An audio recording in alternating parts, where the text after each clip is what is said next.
Ok? Vamos passando aí. Agora nós vamos dar uma temperada no peixe. A Nanete já está me ajudando, fica mais fácil.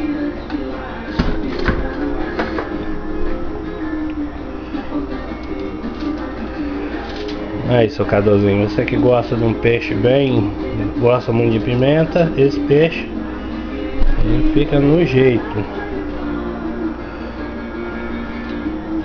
Não precisa mais, né? Não é muito que passa.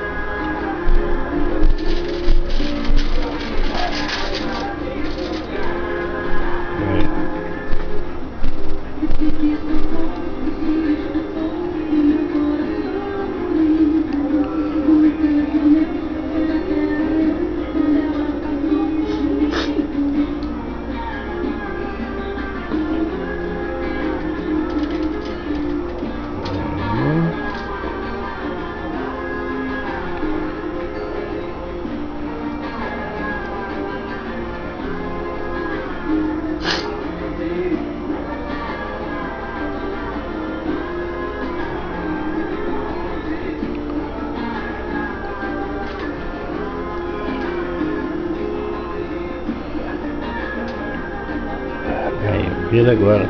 Se não botar demais, eu acho que ele fica muito picante, né? Ok. Aí, tá bom.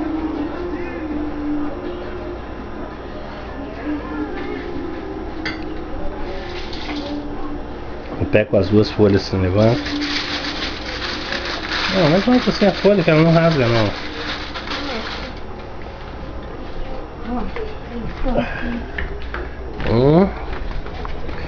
Ok, peraí, deixa eu abrir pra você aqui agora. Aí, agora coloca ela aí. Ó, deixa aberto pra tampar aí. Agora vai ficar aí em cima aí